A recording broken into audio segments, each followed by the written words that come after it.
And welcome into the Hard Count, the People's College Football Show for every single thing that you and I both know and love about this beautiful sport. Happens here every day. We're live twice a week as we are right now, 11 a.m. Eastern. We have got a lot to jump into. About to be joined by the newest member of the On3 team, 5-star plus college football host Andy Staples, to just go all around the country. We're talking USC, we're talking Oklahoma, Texas, head to the SEC, what we need to see from them this coming season to be ready for the SEC. Also going to talk about the beautiful state of Florida.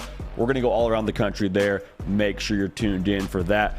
But July, I'm telling you, man, the summer is for recruiting. What happens in the fall happens in the fall, but a lot of what happens in the fall is based on how you stock the cupboard on the recruiting trail. And we're only in July 6th, but even so, there's been a lot of movements in the On3 industry team rankings. So who's off to a hard start? We'll break that down. Also, who are some teams that are set to have a boom year in 2023? And when I say have a boom season, I'm not talking just nice little 7-win season, 8-win season. I'm talking double-digit win season. I'm talking maybe competing for a conference title. Stay tuned for that. Going to break that down for you. Also, Pulse of the Program series returns. Hot weather means we're almost time for college football, so we got to break that down. First up, Tennessee Volunteers had a magical season in 2022. What can we expect in 2023? What is the Pulse? Glad to have you tuned in. Glad everyone tuned in live, whether you're on podcast, whether you're on Apple, whether you're on Spotify, however you're listening or watching, we're glad to have you a part of this. We're only talking college football here for the next hour or so kick them up. It's going to be a real good time. As I teased at the top of the show, we are now joined by the newest member of the On3 team, the best in the business, Andy Staples. Andy, how we doing, man? Welcome to the team. We are doing great. Great, JD, and very happy to be here. It's weird being on this side of the podcast, and we're on a live show, and I can't see the YouTube comments, and it's kind of driving me crazy because now I want to know what everybody's mad about. They're probably all just saying nice things. They're probably all saying they're glad to have you here. They're excited for college football season. But, Andy, you're doing this show right now live from Gainesville, Florida, so I feel like there's no better way to tee this up than talk about the Florida Gators. What do you make of what's going on with Billy Napier right now? Because it feels like everybody has a strong opinion, whether it's positive or negative. What are you anticipating for them in 2023? You know, Vegas and the FPI, that you're looking at between 5 and 7 wins is what they're saying. I think the higher side of that is probably fairly realistic. The question I have for Florida is, what do you look like this season? Because I'm not expecting them to win the SEC East or win the SEC title. But what do you look like in the games against the Georgias and against the LSUs? And also, how is the recruiting going? You look at the way they've been recruiting, especially in the last month, their finalist lists are looking a lot better than they did about 2 years ago. And that's really what they hired Billy Napier to do. They hired Billy Napier to build a roster that looks more like the rosters you see at Georgia, at Alabama, at LSU. To do that, you got to beat those guys for players every once in a while. It's not something Florida was doing under the previous staff. It feels like they're in the mix a lot more now, and they're getting some of those guys. The thing is, it's not an instant fix. You know, their roster was not in a place. It wasn't like what Brian Kelly walked into at LSU, where there were already some really good players there that Ed Orgeron had left behind.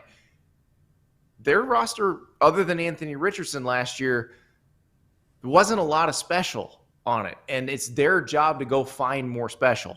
And I think that's what they're trying to do. Now, it's not easy, and so I want to see what they do when they're playing those teams.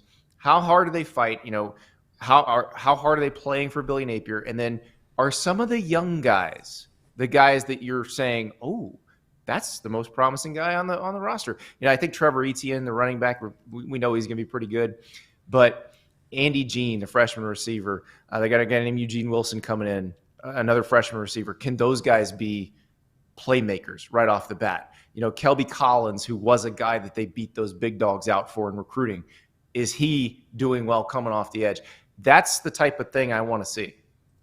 It's funny because there's so much talk about Graham Mertz and all the, criticism that comes with him from his time at Wisconsin and who Florida maybe could have gone on in the portal.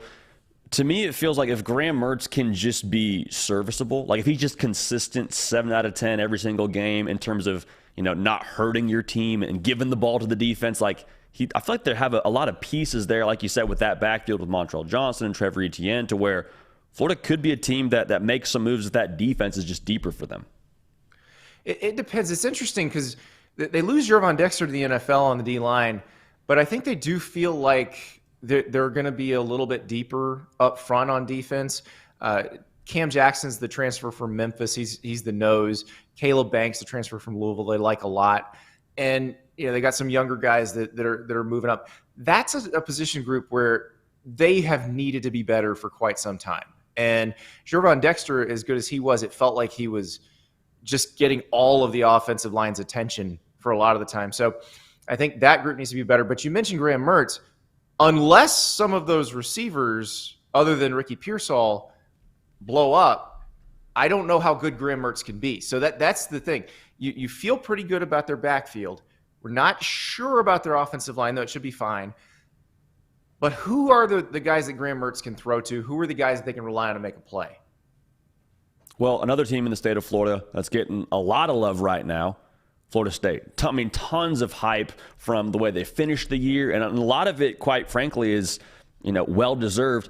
Is there too much hype on Florida State right now? Is there too much being said positively about them before we've seen what we need to see in 23? So I know they want to move to the SEC, but they're not moving to the SEC this season, right? No, that does not happen. They're in the state of Florida, they're competing for SEC recruits, not in the SEC. Right. So as long as they don't have to play in the SEC this season, they're fine. And this is an interesting thing because I've made this comparison quite a bit in the offseason because there's some truth to it. You look at what Mike Norvell has done at Florida State, and that is the hope of what Billy Napier can do at Florida. But the difference is by playing in the ACC, Mike Norvell has been able to do it in a different way at Florida State. You can get competitive through the transfer portal in the ACC, and that's exactly what they've done.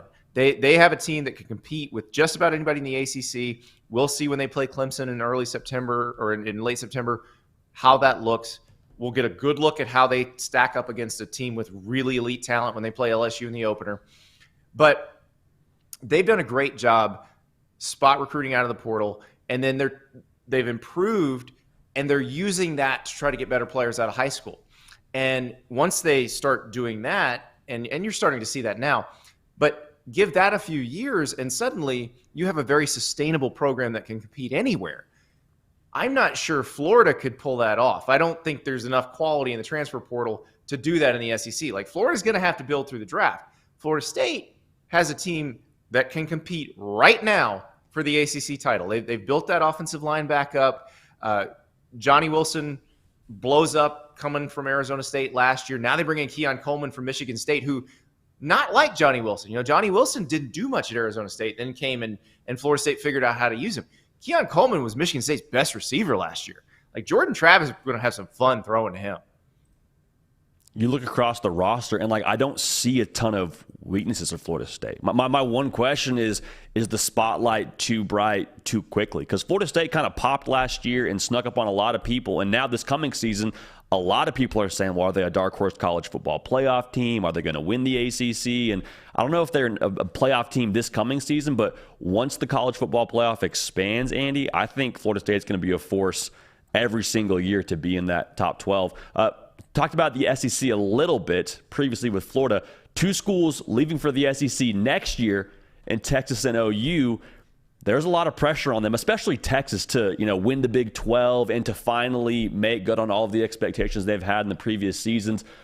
For both these teams, what win totals would make you feel comfortable to springboard them into the SEC between Texas and OU?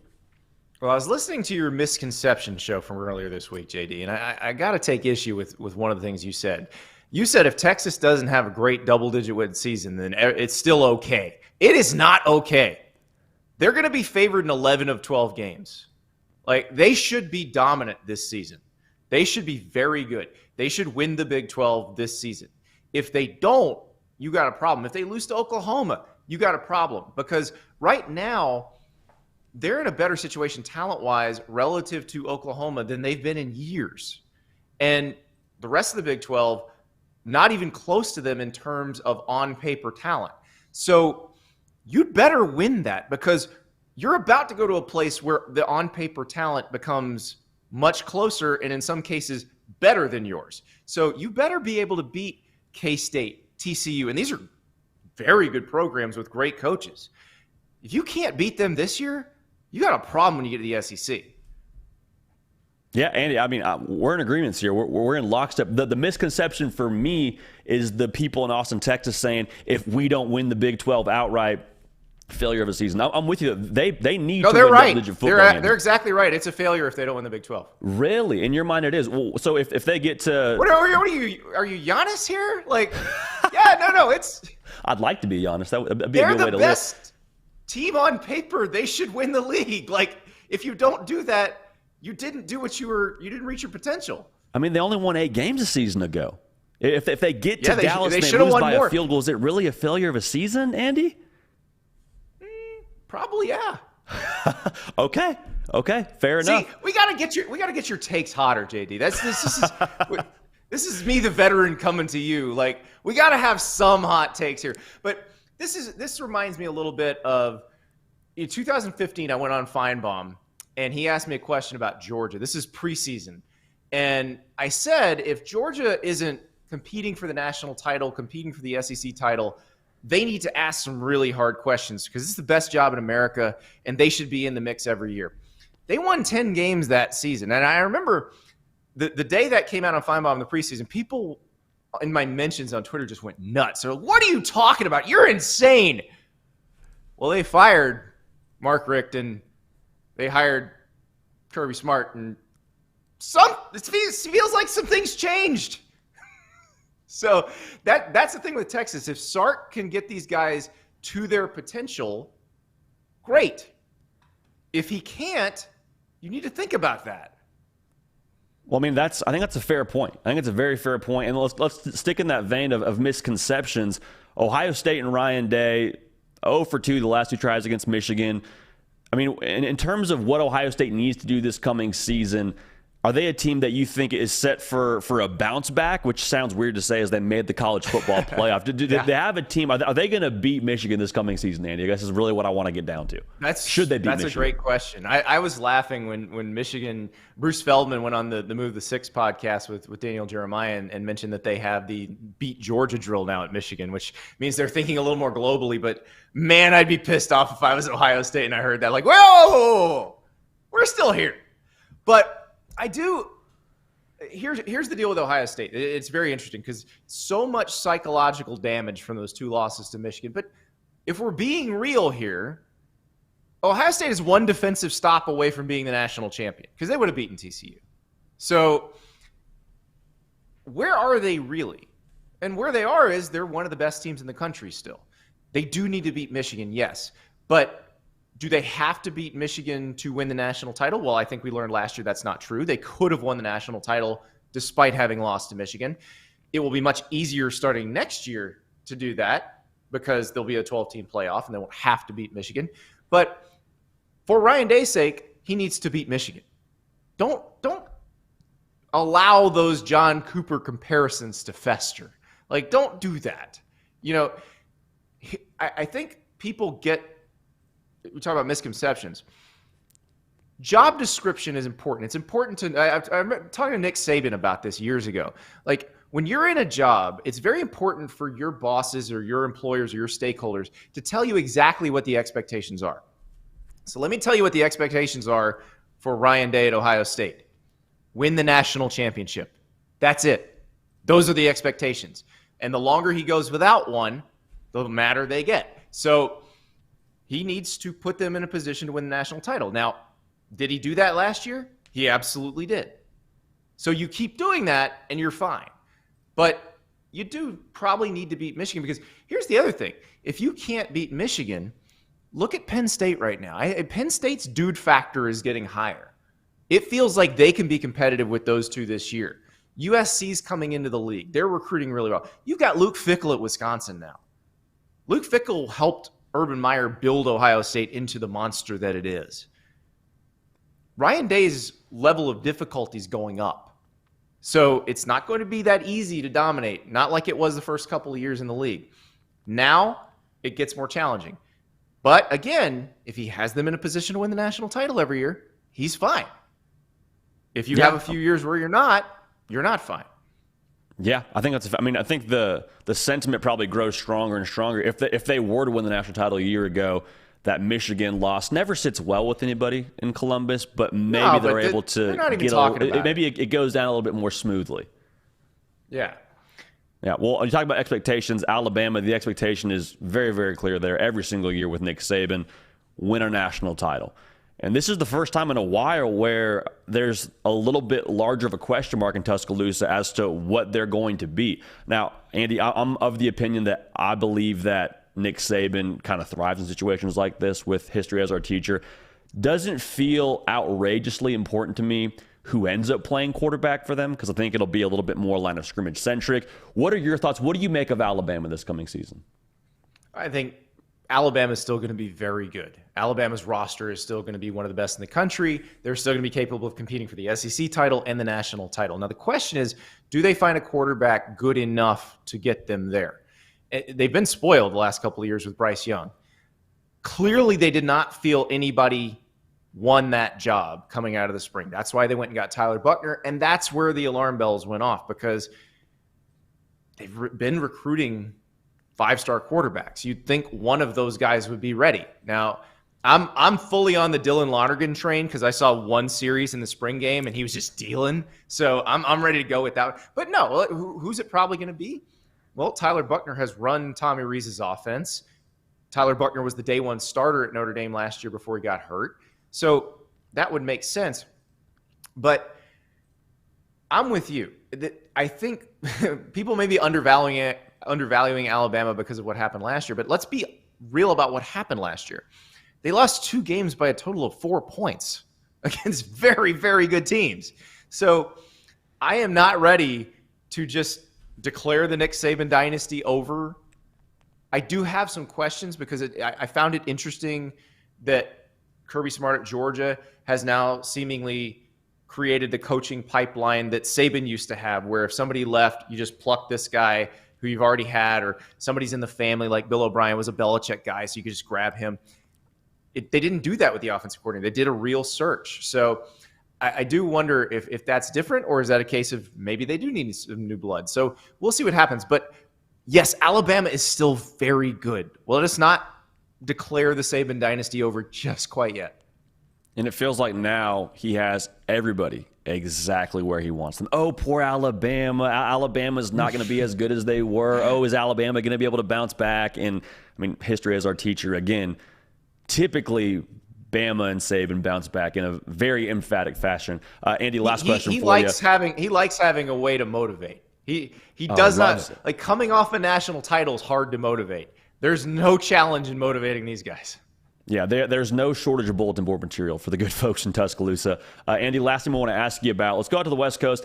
How about USC? To me, it feels like this has to be the year for them to get through and make the college football playoff, because Caleb Williams ain't coming back for another year. True or untrue? JD, when's the last time Lincoln Riley had a bad starting quarterback? Yeah, it's been a minute. How many Heisman Trophy winners does Lincoln Riley has as a starting quarterback? Let's see. Murray, Mayfield, Williams, Jalen Hurts did a lot in the NFL. So yeah, Jalen Hurts the highest paid quarterback in the NFL. So I think they're going to be okay. I think probably they're going to have other good quarterbacks after Caleb Williams, so I don't think they have to do it this year. But it'll probably be easier to do it this year in the Pac-12 than it will be once they get into the Big Ten. That said, this is about as deep as of a Pac-12 as I can remember. So I'm not as worried about anything going on with USC's offense. I think they're going to be fine offensively. Is that defense better? Can they tackle as the season goes on? You know, I feel like the body types have definitely improved on the D-line. You go get Anthony Lucas, you go get Barry Alexander out of the transfer portal. I'd like to see more of that coming out of high school, because that's how Georgia, Ohio State, Alabama, that's how they build national title teams. But I like where they're going with that. I need to see it on the field defensively, though, because they're going to be playing some really high-powered offenses in the Pac-12 to get, through the Pac-12, win the league. You're going to have to deal with Utah. You're going to have to deal with Washington. You're going to deal with Oregon. Oregon State is going to be very good in a very physical way. So this will be a good test for them. Andy, would it not feel like USC wasted's a strong word, but would it not feel like they kind of wasted Caleb Williams if they don't at least play for a national title in 23? Because, I mean, I feel like he's generational talent, best player in college football, along with Marvin Harrison Jr., Brock Bowers, but, like, he's on campus right now. Does it not feel like they got to strike while the iron's hot right now? Well, they got to put a defense on the field that is worthy of being opposite Caleb Williams.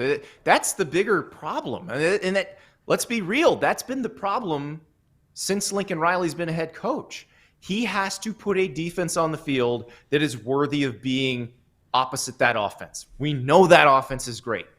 The offense is not the problem. That's not what's going to keep them from winning a national title or playing for a national title. So it's really up to Alex Grinch and company to field a defense that deserves to compete for those things. Got to be able to tackle. 156 missed tackles last season for USC. That's Andy and like Staples. 7 on them on the one play against Utah in the Pac-12. The third team. He started the season as the third-team tight end, and he broke at least 84 tackles on one run. Yeah, the low-light reel is tough to watch for the people in USC when it comes to what they did defensively. As I was saying, that's Andy Staples. Andy, we're going to get together at the SEC Media Day, talk some ball, talk about everything in the SEC.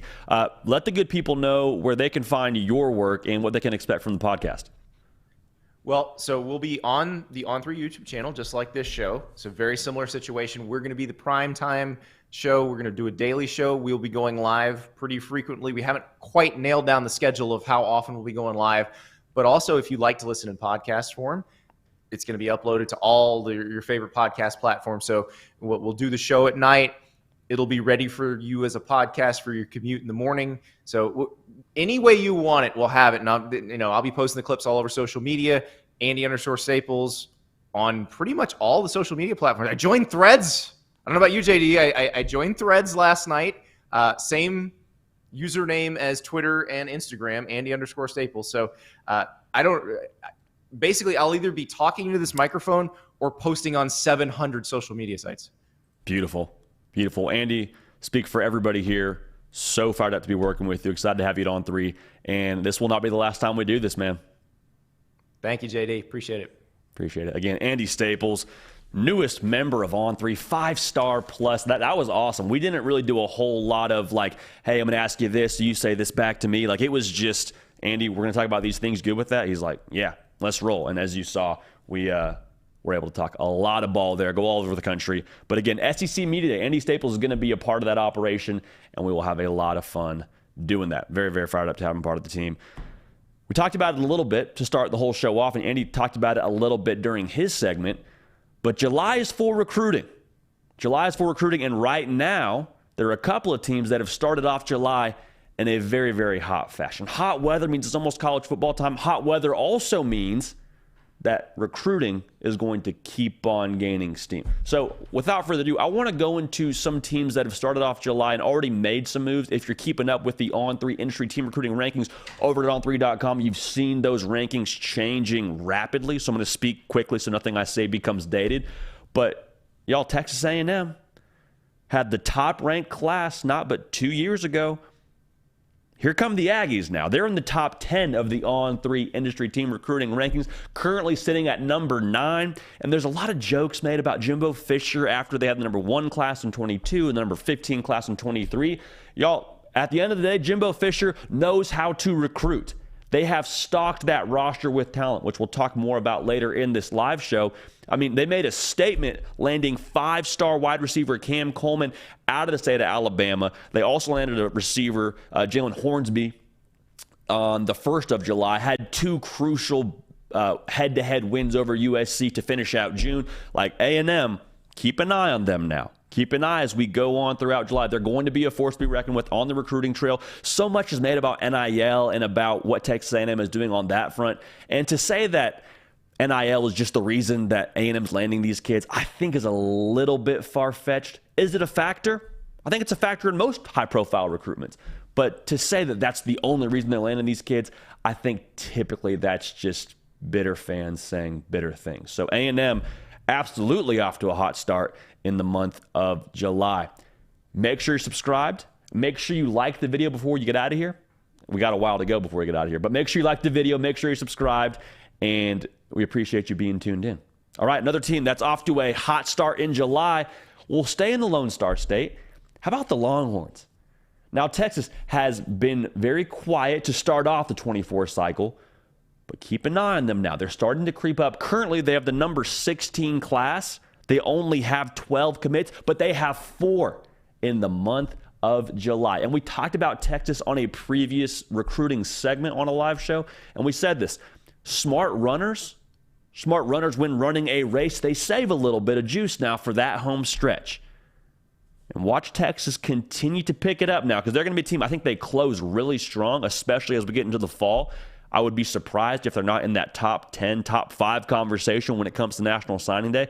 Steve Sarkisian in Texas, especially if they have a solid product on the field in the fall, as we expect them all to, Texas is going to be a team that we got to keep an eye on. So starting to pick up some juice now. Again, 4 commitments in July.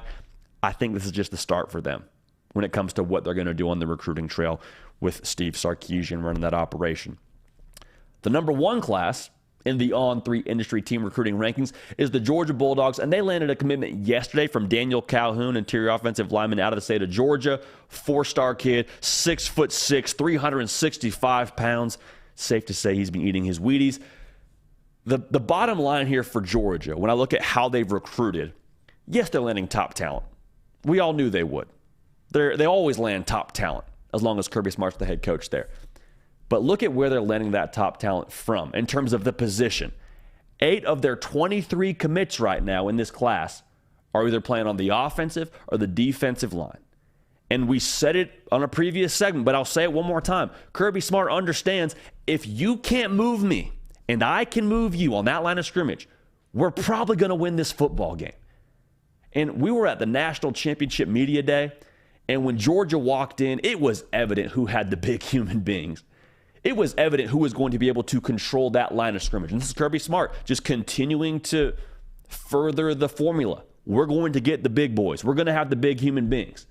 And landed Daniel Calhoun, I don't think they're done. They're also training for a lot of other big human beings. Georgia continuing to do what Georgia does, landing top talent, landing it in the trenches. So keep an eye on them the rest of the way. I mean, Georgia just being Georgia. Last thing we want to talk about here, the Ohio State Buckeyes, they sent a message to the rest of the college football landscape when they landed 5-star defensive lineman Justin Scott out of Chicago.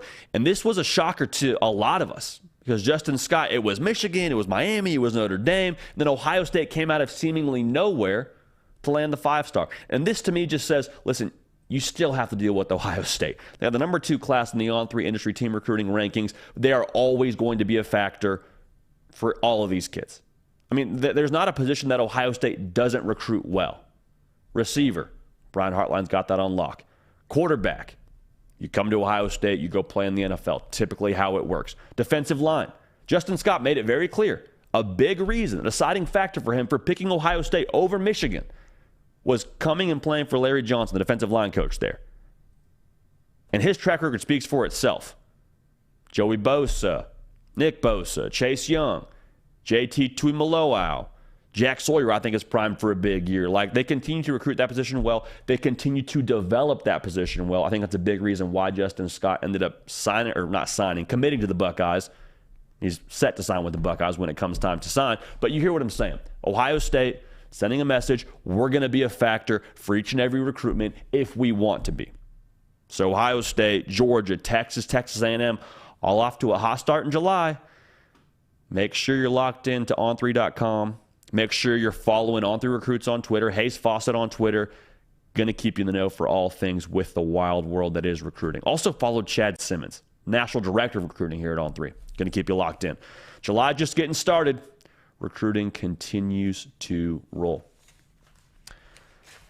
Appreciate everybody tuned in live right now, man. This is an absolute blast. We talk ball every single day. A lot of y'all tune in via the live show.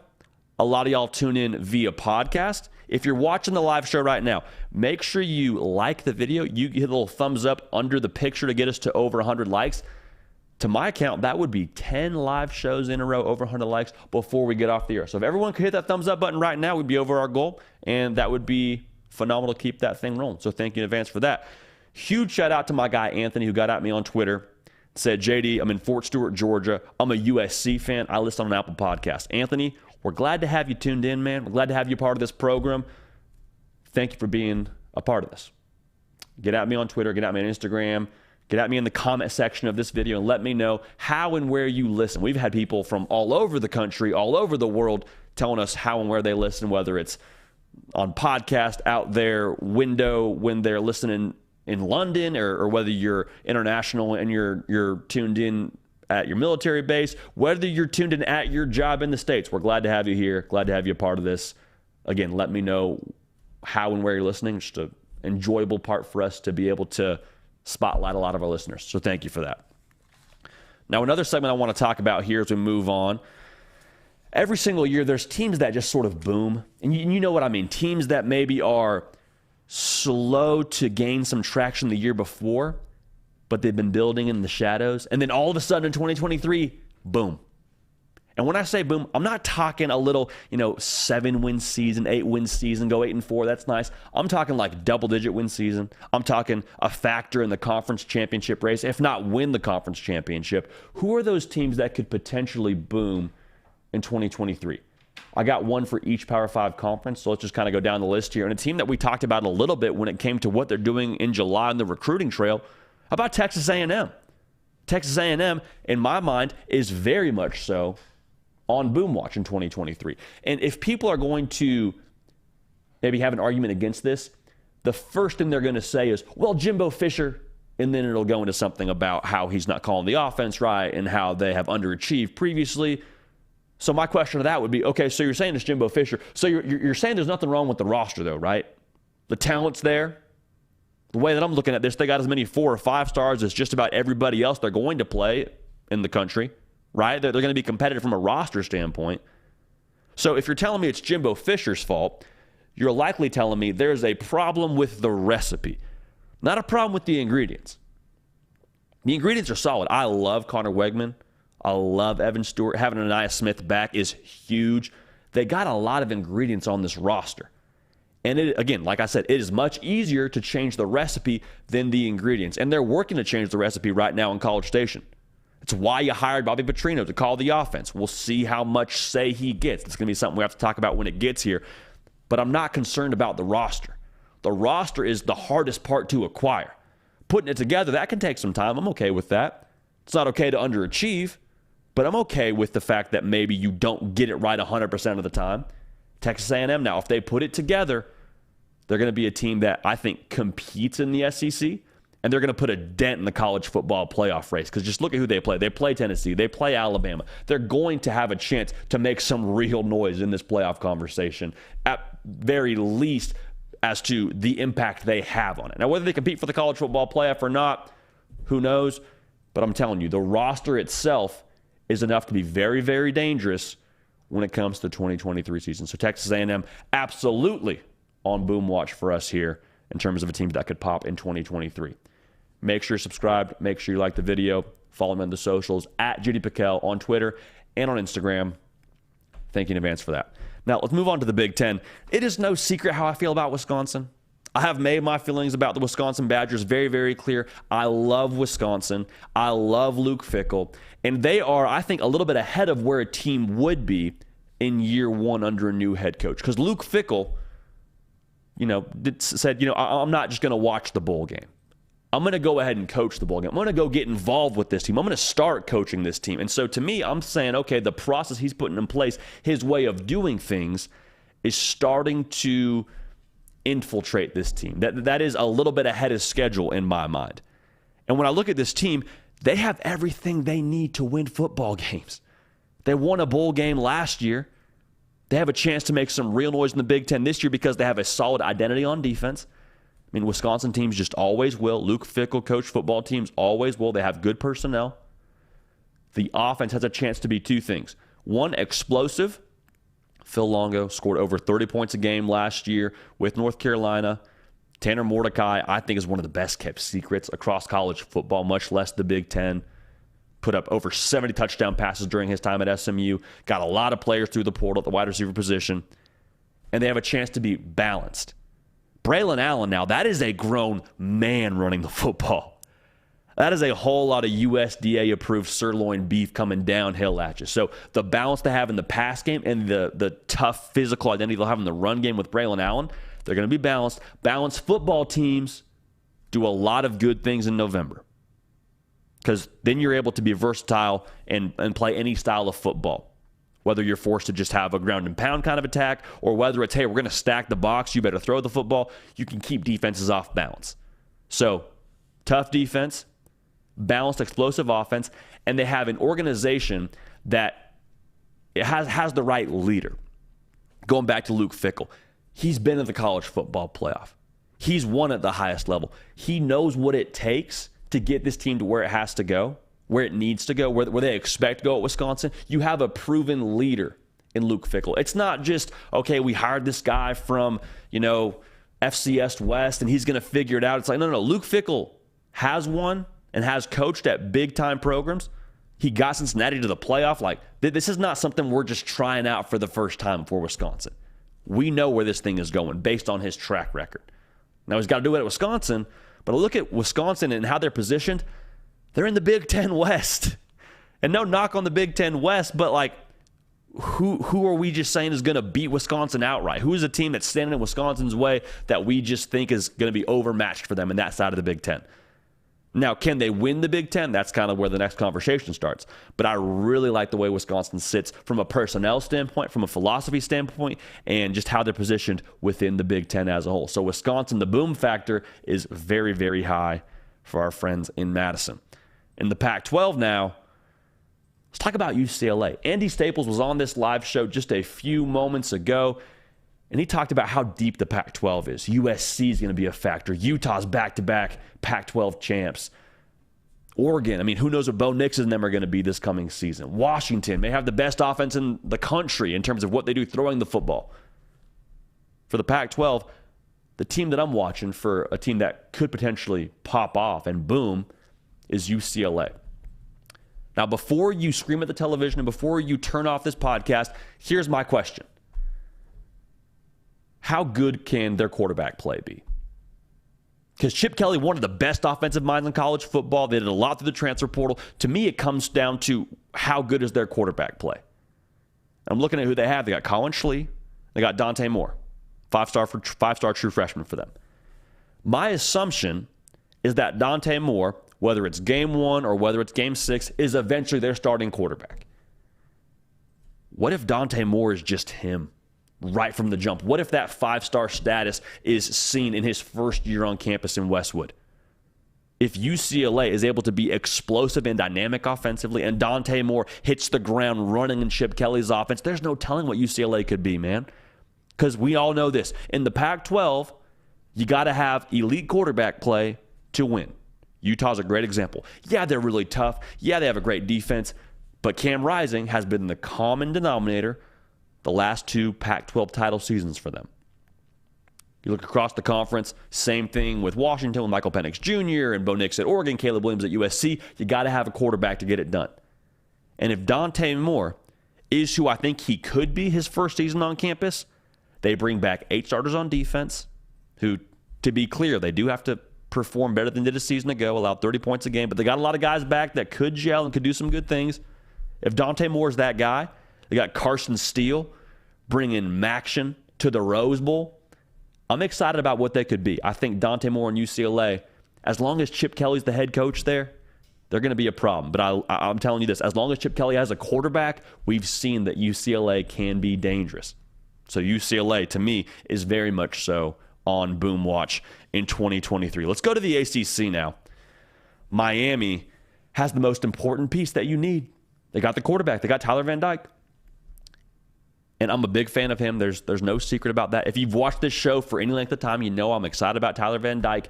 To me, the question is, how much does that reset button work for them? Because I think they had to get sore before they could get strong. Like, culturally, wasn't good enough last year. It's why they lost to Middle Tennessee. Offensive line wasn't good enough. The roster wasn't good enough. So you retool some things, right? Have a top 10 portal class. You go out and you switch your offensive philosophy with Shannon Dawson, Lance Guidry, now your DC. They've really hit the reset button in terms of personnel. And I think they hit the reset button last year in culture And year 2 is where that kind of starts to take shape.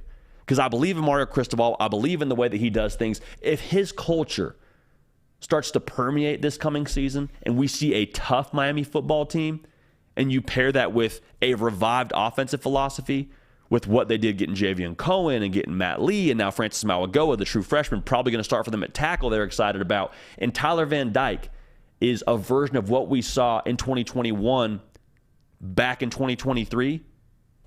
They're going to be a problem now. Miami, I think the danger factor for them is very, very high in the ACC. I think if you're going to overlook Miami, do so at your own risk.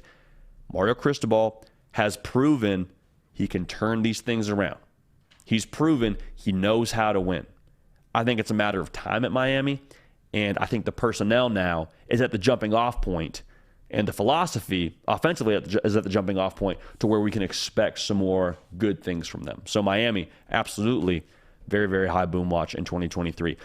Last thing we want to talk about here, the Big 12 Conference is under a lot of change, right? Oklahoma, Texas headed to the SEC in 24. They got one more year in the Big 12. You got BYU, you got Cincinnati, you got UCF, all joining the party. UCF, Cincinnati, BYU, Houston is the 4th team, joining the Big 12. UCF, to me, is the team that's on boom watch in the Big 12. And the reason why I say that is when you look at the way that UCF finished last year, didn't win the American Athletic Conference, but they're not limping into the Big 12. They're a 9-win football team. Also, they have a quarterback and a head coach that have competed at the highest level of college football. Obviously, Gus Malzahn being at Auburn for a period of time and having a lot of success there. John Rice Plumlee, who a lot of people believe could have been the guy at Ole Miss, but still contributed for them in a very big way. It's John Rice Plumlee's 2nd year in the Gus Malzahn system, and I think if he's able to take that next step, all bets are off with UCF.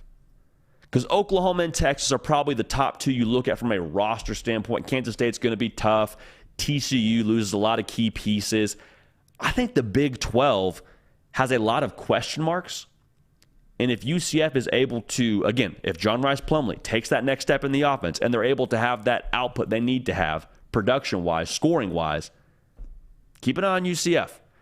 I really think they're going to be dangerous. I like the way their schedule shakes out. Their toughest games are at Oklahoma and at Texas Tech. No Texas on the schedule. You got to take a flight to Orlando, Florida to play UCF. I'm telling you, that's not an easy trip to make. I like the way UCF sits. I really, again, I love the head coach combination and quarterback combination with John Rice Plumlee and Gus Malzahn. I think we'll see them make strides in 2023. So, to recap for you, our boom teams for 2023 in the SEC, we got Texas A&M. They have all the ingredients they need. Get that recipe right. Who knows what they could do. In the Big Ten, Wisconsin and Luke Fickell, he's won before everywhere he's been. He knows how to get teams to where they need to go. He got Cincinnati to the college football playoff. They're balanced offensively. They're tough. They've got a good plan in place. They're in the Big Ten West. They got a chance to really boom here. When it comes to the Pac-12, I like UCLA. A lot of that is predicated on what Dante Moore does, but if he lives up to what he could be, to what his billing was as a recruit, keep an eye on them with Chip Kelly. In the ACC, Miami and Tyler Van Dyke, if he gets back to what he was in 2021, this new offense retooled the roster. Culture starting to trend the right direction. Miami's going to be dangerous. And then UCF, like I just said, Gus Malzahn, John Rice Plumlee, a big reason why I think they could be set up to boom in 2023. Let me know who y'all think is going to boom. Get in the live chat right now. Let me know who you think are your boom teams. Also, we got one more segment, and then we're getting to y'all's thoughts, questions, concerns across the college football landscape. Nick, Breakkeeper of the Q, about to join us here in just a few short moments. Also, if you could like the video, get us over 100 likes, little thumbs up icon under the video, it'd be phenomenal. So thank you in advance for already getting that done. I got complete faith in our program, complete faith in our people watching this show to get that done. So thank you in advance for that. All right. Last year we did this series right around this time, so I think it's about time for us to jump back into it. And that is the pulse of the program. That is where we take our two fingers and put them directly on a specific college fan base / locker room and get a feel for what the pulse is heading into this coming season. I think there's no better place to start than Knoxville, Tennessee, because 2022 for Tennessee was magical. You beat Alabama, you make a New Year's Six Bowl, Hendon Hooker was on track to win the Heisman Trophy. You confirm emphatically Josh Heupel is the right guy for the job down there. 2023, to me, the pulse at Tennessee is, why not us? Because the internal versus external feel around Tennessee with that fan base is very, very different. The external feel, you're going to hear things like this. Look at what they lost. No more Hendon Hooker, no more Jalen Hyatt. You'll also hear, well, the defense is still a problem, right? Defense, they had issues last year. They're going to continue to have issues. And you lost Hendon Hooker. You lost that strong output offensively. You'll also hear, well, they haven't stocked the cupboard like some of the other big boys. They haven't recruited like Alabama or recruited like Georgia. So a lot of people are kind of dismissing last year as like, hey, that was nice for Tennessee. Yeah, we'll have to deal with them this coming year. But last year was just fun in Knoxville. It's not going to be something that we continue to worry about year in and year out. You don't believe me? Look at what Las Vegas is saying about Tennessee. Now, the internal feel is very, very different. Make sure you're subscribed. Make sure you're locked into this show. Like the video. Follow me on the socials. At Judy Pickell, Twitter, Instagram, all that. Appreciate you for that. Had to do a little cliffhanger there. I'm sorry, but we had to do it. The internal feel around Tennessee, as I was saying just a moment ago, is very different. A lot of people are saying, well, you lost Hendon Hooker. People in Tennessee are saying, that's okay. We love Hendon Hooker. Hendon Hooker's our guy. We'd love to have him back for another year if there was any way we could bend the NCAA rule book. But they're really excited about Joe Milton. People in Knoxville believe Joe Milton could be a top 10 pick if Tennessee does what they're supposed to do this coming season. I mean, you've seen him have viral highlight after viral highlight this past offseason. And I know it's not 11 on 11, but heck, it's the offseason. We got to be excited about stuff. There's more than enough to be excited about with Joe Milton, his physical tools. They think he's going to pick up where he left off. They think he's this year's version of what Anthony Richardson was a season ago. They love Joe Milton in Tennessee. A lot of people saying, well, you lost Jalen Hyatt. Skill players are not the concern for people in Knoxville. Skill players are not the concern. They've got some freakish dudes on the outside there. Dante Thornton, going to be a stud for them from Oregon. He's about 6'3", can run like the wind. They think he's going to be a problem on the outside for them. Squirrel White, I say it every single time, he's real life fast. I think he picks up right where Jalen Hyatt left off, being in that slot position. A lot of production to be made up for, but you saw what he did in the Orange Bowl. Dude was virtually unguardable from what I could see. Brew McCoy, a bully on the outside. Yeah, they lost Jalen Hyatt. Of course you wish Jalen Hyatt was back for another year. But they don't feel like they're in a position of need when it comes to that wide receiver unit. And then this is probably the ultimate thing people are saying. Well, the defense is the Achilles heel. And people in Knoxville, they're not being ignorant and just saying, no, the defense is going to be great. They're saying, okay, yes, defense needs to improve. It needs to be better. Does it need to be great for us to get to where we want to go? You know, you'd like it to be great, but they feel like they're going to score 40 points a game. So with that being the case, if the secondary can be improved from what it was a season ago, which the bar is set pretty low there, allowing 287 yards passing a game, if it can be better than that, okay, we're going to have a chance. Because the assumption is the offense stays about where it was last year, picks up where it left off last year, and the defense can pick up their end of the deal. Why not us? Why not us at Tennessee? We already beat Alabama last year. Feel like if a couple of plays break differently against Georgia, maybe we have a chance in this thing. Like the feeling for the fan base in Tennessee is why not us? That's the fan base feel. Now, the internal feel, I believe, is the exact same as it was a season ago. To give you a little bit of some inside football here, talked to someone I know at Tennessee who was on the team last year. No, it's not Grant Firking, different player.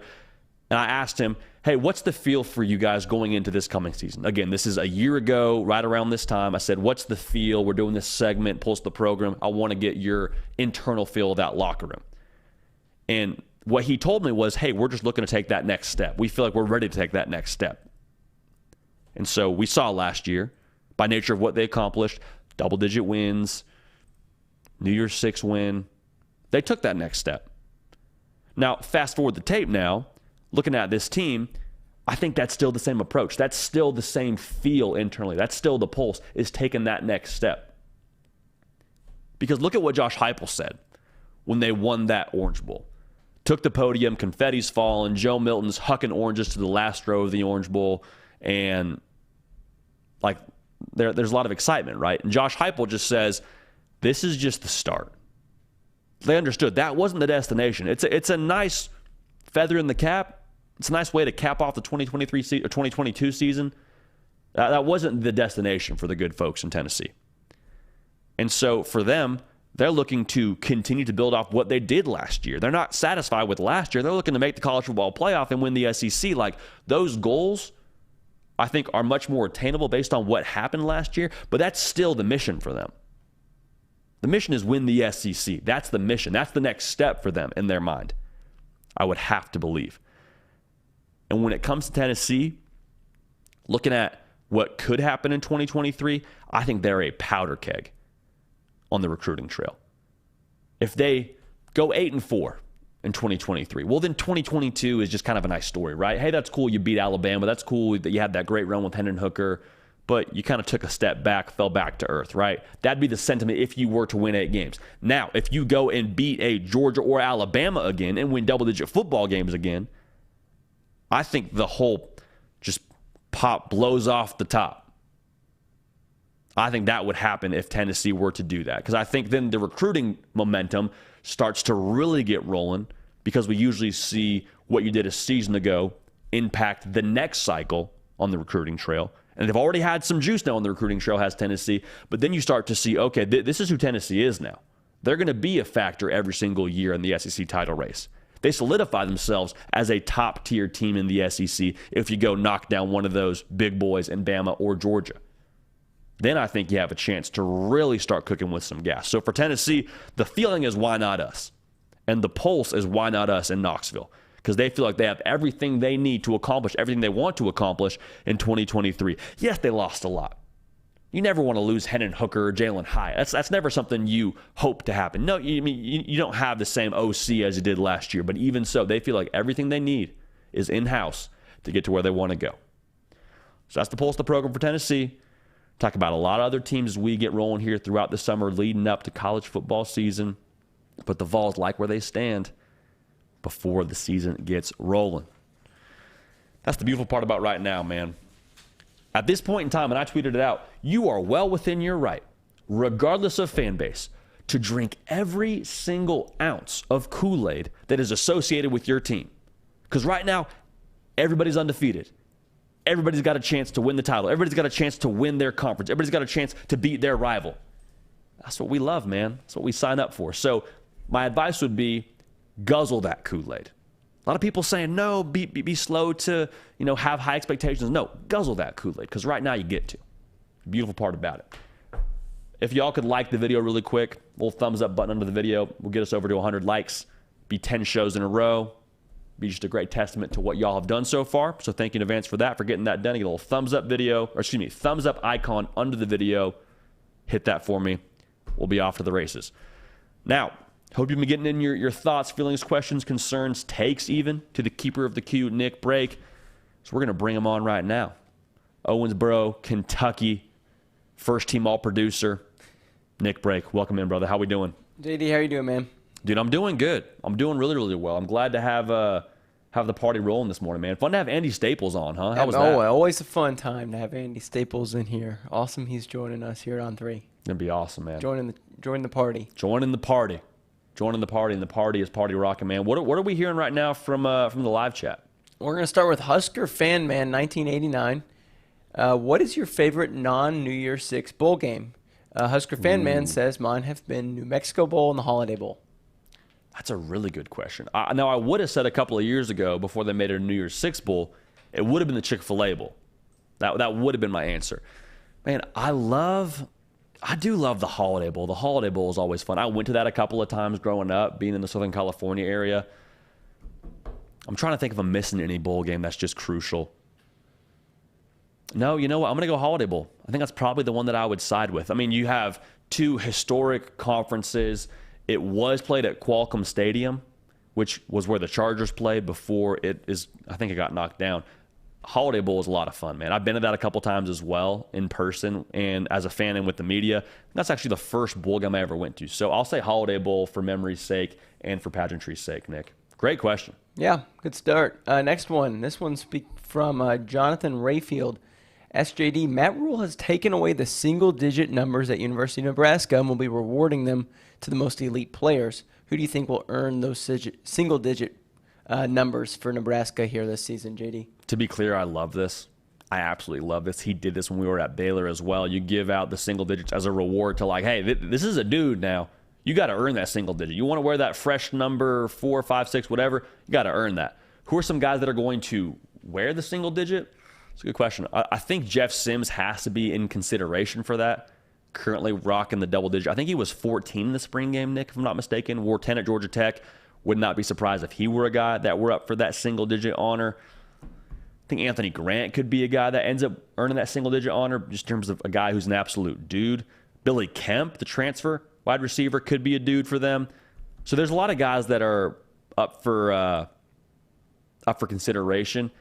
Keep an eye on the timeline, though, of these guys winning those single digits, because the way that I understand it is it's first come, first serve. So, I mean, if you're that dude who gets to pick the single digit first, that means he's really been balling behind closed doors. So I think there's also a leadership factor that goes into it. But, yeah, if you're a baller, you get a single digit. I love that for Coach Rule and company. Keep an eye on the timeline. But those guys, I think, all have a chance to get some single digit on the jersey. JD, 2 more? Let's do it. 2 more, brother. Craig, I'm not buying into this Wisconsin hype. Seems eerily close to the Frost era. What do you think? Interesting. I would question why it's eerily close to the Frost era, because I don't think that Nebraska and Wisconsin are necessarily in the exact same place. I would also say Luke Fickell, for my money, has had a more sustained record of success as a head coach than what Scott Frost did coming from UCF to Nebraska. So I see what you're saying. I also think the structure at Wisconsin from an administration standpoint is in a better place than where Nebraska was at, is my feel on things. So I understand being slow to buy the hype. That's fair. But the proven commodity at quarterback, the beast they have at running back, the structure they've had from an identity standpoint over the past couple of years, having a tough defense, proven OC, like I really, really like where Wisconsin's going to be. Also, I'll say this from Wisconsin and Nebraska, the comp between Fickell and Frost. Scott Frost came in and he was calling the plays. Luke Fickell's not calling the offense or the defense, to my understanding. I mean, it's going to be Scott Frost calling the show. So I understand the pushback there, but I think Wisconsin's going to be a really good team this year, Nick. Mm-hmm. JD, I kind of lied. As soon as I said 2 more, like a lot of really good questions came in. So can we do 2 more now? Let's do it. Yeah, 2 more is great. Okay. So this first one is from Todd Packer. Okay. I like that reference. JD, what's your take on Joe Milton saying he doesn't lose in Florida since UT hasn't beaten Florida in Gainesville since 2003? Is this a bold take or is this some motivation? I saw this, man. I kind of go 2 ways on this. One part of me feels like, hey, man, game's not for a while. Let's kind of play this thing close to the vest. Let's go under the radar here. Let's not put a bullet on put a target on our back for someone to shoot a bullet at us before we even get to the game. So I feel that part a little bit.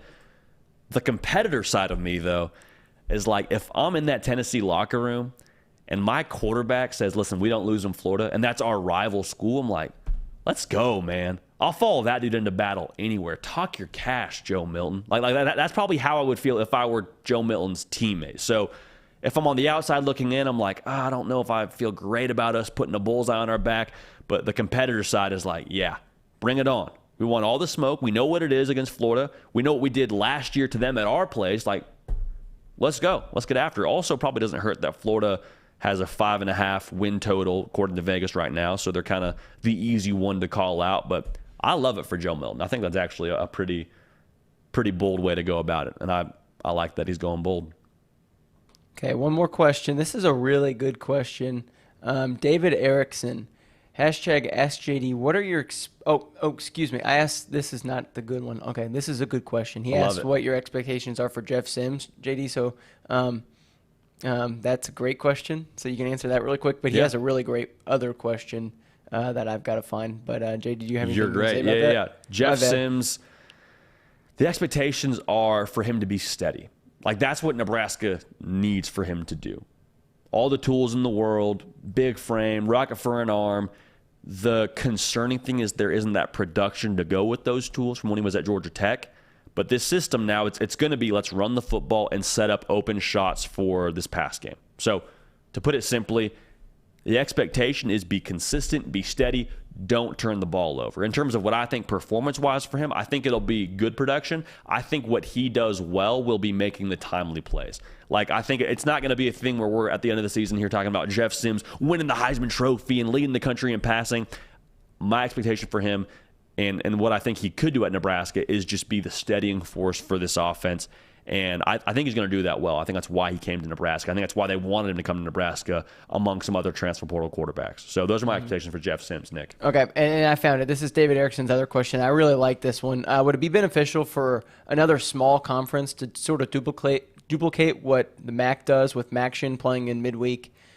Obviously, just gives a little bit more attention to the smaller conferences. JD, what do you think? It's a good question, man. We'll answer that one right now. But, Nick, appreciate you, man. Appreciate you making this whole thing happen. Had a live guest on today. Wasn't a pre-recorded deal.